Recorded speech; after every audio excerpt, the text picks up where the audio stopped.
On Eberechi now, because he's been having his Arsenal medical today ahead of a £67.5 million move from Crystal Palace. Our man, Gary Cottrell, asked Mikel Arteta about Eze today as well. Can I, live at the news conference, mention a three-letter word? Eze? Are you going to say mom? Eze? Yeah? Nothing to comment, you know, and I can never talk about any player that is not part of our group, our club yet. Just generally speaking, when you are looking to recruit a player, as well as their qualities on the pitch, how important is it that you get the sense that they want to be at Arsenal? Just generally speaking. But that's the number one, that they want to be with us, that they feel something special to come to us, then the person, and that what personality we're going to bring, and then the rest comes. And I think we've done that very, very well in the last few years to create the group of players and the spirit in the team. And if that unnamed player grew up supporting Arsenal, so much the better.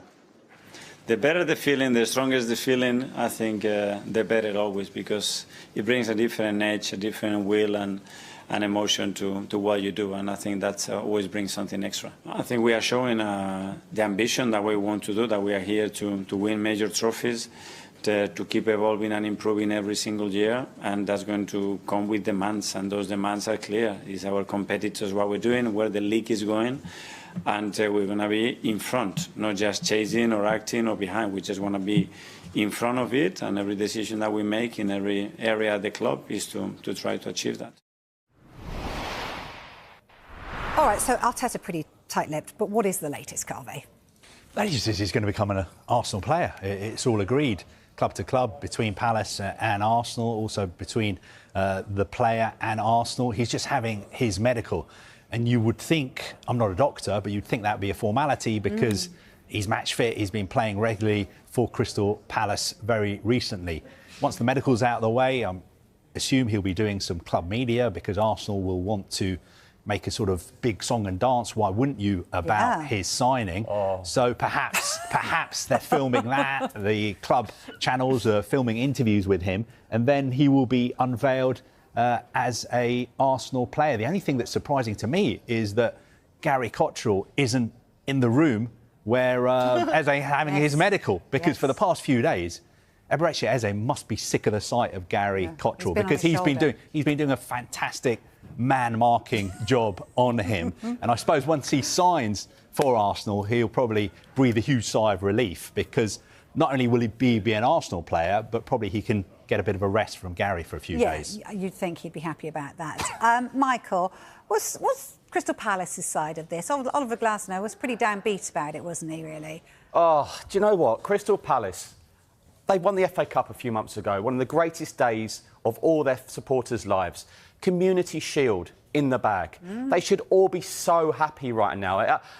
But they're not, because Oliver Glasner has been so open. I was reading the quotes last night. Wow, I couldn't believe how downbeat he was on the situation. He knew that they would be losing a couple of big names this summer, but he wants big names in now. They know they're in the UEFA Conference League now. They could actually go and win that competition if they bring players in. They need to bring players in. They don't have Dougie Freeman anymore. They've recruited ever so well in the past. They got Eze from the EFL. They got Michael Olise from the EFL. But Glasner wants players in, and this is what he said to us a little earlier. As long as I'm here, as a manager, I don't accept having a bad mood when we have such a maybe the best period in Crystal Palace history. So it's not acceptable to mourn about it, and that's why I always start with myself. That's why I said I don't want to talk about it anymore. You know, everything is clear, everything is communicated, and that's it. So I won't talk about any transfers until the window closes, or we confirm somebody leaving or somebody arriving, because I don't want to have this mood. Yeah, and of course, yeah, it affects you, but I don't accept this for myself, because this is a time to enjoy. This is a time players are doing so well. Players are really so committed to the way we are playing, to this group, and this is time to enjoy. my responsibility is to take care of Crystal Palace. I'm employee of Crystal Palace. I'm responsible for the team, for the football performance, and for this. Of course, I'm worried about Crystal Palace if we are losing players and don't get the right ones in. And it's nothing to do with Oliver Glasner. It's just, I think this is my duty as manager, to tell the owners what we have to do. It's me. Nothing to do with Oliver Glasner. He's quite frank, isn't he? What do you make of those comments? Look, Oliver Glasner is a fantastic manager. He's a fantastic communicator. I sense that he's getting a little bit frustrated with what is happening at Crystal Palace. And I think their summer has been ruined by UEFA. UEFA's decision, hugely controversial, to demote them from the Europa League to the Conference League, has really affected their summer and their summer planning. I think in normal circumstances, they would have won the FA Cup. They would have known that Eze and Mark Gahey were probably going to leave, but they would have known that they were going to be in the Europa League. They would have planned for that. They would have brought replacement in. It would have been much calmer. But the problem is they had to deal with this UEFA issue. They were fighting UEFA for weeks and weeks and weeks. They lost that battle. Then they had to fight them again at the Court of Arbitration for Sport as well.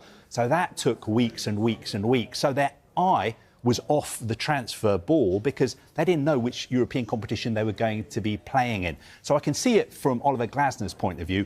I can also see it from the owner's point of view. They first had to deal with UEFA before dealing with transfers. And that's why at the moment it looks like they've been too slow in the transfer market. And I think that's why Oliver Glasner is a little bit frustrated. What about the situation then with Mark Gahey? Where are we with that one then? I think when you listen to Oliver Glasner, he's pretty clear. He feels that Mark Gahey has to stay. He wants him to stay for the season. He wants him to stay for the return leg of their playoff in Norway next week as well. But then when you listen to Steve Parish seems to be saying, look, we're going to have to sell him unless he signs a new contract. Arsenal sets sights on Rodrigo, a potential transfer from Real Madrid. In a surprising turn of events, Arsenal is reportedly in advanced discussions to secure the services of Rodrigo, the talented Brazilian winger currently at Real Madrid. This development comes in light of comments from Xavi Alonso, Real Madrid's manager, indicating that Rodrigo is not part of his immediate plans for the team. As Arsenal looks to strengthen their squad with more signing kepa arrizabalaga, Martin Zubimendi, Christain Norgaard, Christian Mosquera, Noni Madueke, Viktor Gyökeres, and the Arsenal now finalizing the deal of Eberechi Eze ahead of this new season, this potential transfer could be a significant step in their quest for silverware. Arsenal's ambitions. Under the management of Mikel Arteta, Arsenal has shown a renewed determination to return to the top echelons of English football. After several seasons of rebuilding, the Gunners are eager to enhance their attacking options, and the addition of Rodrigo could provide the spark they need. The 22-year-old winger possesses a unique blend of speed, skill, and creativity, making him a valuable asset for any team. Rodrigo has had a mixed tenure at Real Madrid. While he has displayed flashes of brilliance, his playing time has been inconsistent, leading to speculation about his future. With Xavi Alonso now at the helm, it appears that the Brazilian is not in the manager's plans, prompting Arsenal to explore the possibility of bringing him to the Emirates Stadium. Xavi Alonso's comments. Xavi Alonso's recent remarks have added fuel to the fire regarding Rodrigo's potential departure. During a recent press conference, Alonso stated, "We are looking to build a team that fits my vision, and at this moment, Rodrigo is not a priority for us." This statement has opened the door for Arsenal to engage in negotiations to secure the winger's signature. The Gunners are keen to capitalize on this situation, recognizing that Rodrigo's skills could complement their existing attacking lineup. With players like Bukayo Saka, Noni Madueke, Eberechi Eze, and Gabriel Martinelli already making significant contributions, adding Rodrigo could create a dynamic front line capable of challenging for titles. The negotiations surrounding Rodrigo's transfer are complex, involving factors such as transfer fees, player wages, and potential buyback clauses. Arsenal's management is reportedly prepared to make a competitive offer that reflects Rodrigo's talent and market value. Additionally, the player himself is said to be open to the move, eager for more regular playing time and a fresh start in the Premier League. Real Madrid, traditionally known for their reluctance to part with talented players, may be willing to negotiate given Alonso's plans for the squad. If an agreement can be reached, it could signal a new chapter for both the player and the club. As the summer transfer window looms, Arsenal's pursuit of Rodrigo from Real Madrid is shaping up to be one of the more intriguing storylines in the football world. With Xavi Alonso making it clear that the Brazilian is not part of his plans, the Gunners have a unique opportunity to swoop in and secure a player with immense potential. If successful, this transfer could not only bolster Arsenal's attacking options, but also mark a significant step in their ambition to reclaim their status among the Premier League elite. Fans will be eagerly watching the developments in the coming weeks, hoping for a positive outcome that could benefit both the player and the club. Rodrigo agent requests Arsenal meeting. Rodrigo's future at Real Madrid has been cast further into doubt after Pini Zahavi requested meetings with both Arsenal and Liverpool to explore a potential move for the Brazilian. The 24-year-old has found himself increasingly marginalized at the Bernabeu, starting just once in Madrid's last 13 matches. His omission from the opening La Liga fixture against Osasuna was the latest sign that Xabi Alonso's plans do not revolve around him. Although Alonso has insisted nothing is going on and that Rodrigo remains part of his squad, the evidence points in another direction. Rodrigo has slipped behind Franco Mastantuono, Arda Güler and Brahim Diaz in the pecking order, leaving his camp to test the Premier League market.